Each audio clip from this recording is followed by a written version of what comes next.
अस्सलाम वालेकुम ख़वातीन व हज़रात। हाज़िर व नाज़र साहब जलाल व करम यकता व मेहरबान बेमिसल रब्बुल आलमीन के बरकत नाम से आज की वीडियो का आगाज़ करेंगे। इस वीडियो में आपको एक ऐसी रेमेडी बताई जाएगी जिसके इस्तेमाल से मौसमी अमराज और नज़ला ज़ुकाम के बिगड़ जाने के सबब जो अलामात पैदा होती हैं, जैसे कि रेशा या बलगम के रुक जाने से सर में दर्द होने लगता है या चेस्ट ब्लॉक हो जाती है, सीने में बलगम फेफड़ों के अंदर रुका हुआ होता है जिसके बायस सांस लेने में दुश्वारी पेश आती है। इस रेमेडी के इस्तेमाल से जितना भी रेशा, चाहे वो सर में हो, साइनस एरिया में हो या फेफड़ों में हो, वो पतला होकर खारिज होने लगेगा और जो अलामात इससे पैदा होती हैं, जैसे सर दर्द या चेहरे की हड्डियों में दर्द होती है या सांस लेने में दुश्वारी पेश आती है, वो इंशाल्लाह ठीक हो जाएगी। याद रखें, इस रेमेडी को रुकी हुई, गाढ़ी और ना खारिज होने वाली बलगम में ही इस्तेमाल कराया जाए। लेकिन यहाँ दो बातें याद रखने वाली हैं।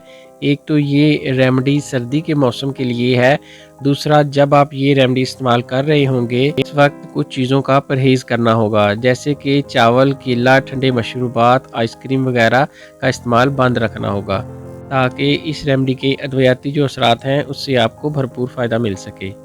चलिए जान लेते हैं इस रेमेडी में कौन सी अशिया इस्तेमाल की जाएंगी और इसका तरीका इस्तेमाल क्या है।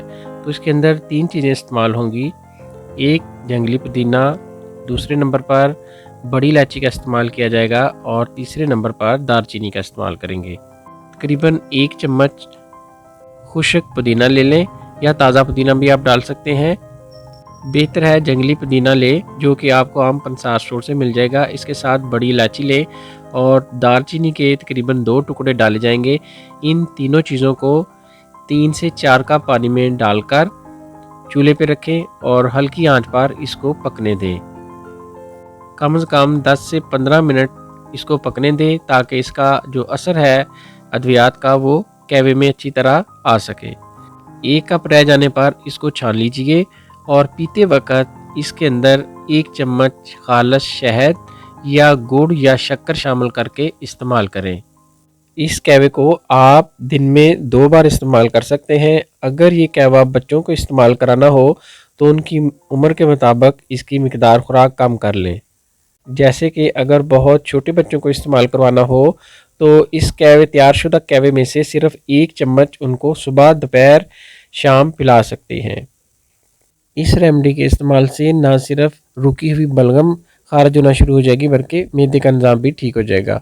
इंशाल्लाह मिलते हैं नेक्स्ट वीडियो में। दुआओं में याद रखिएगा। अस्सलाम वालेकुम व रहमतुल्लाहि व बरकातुहू।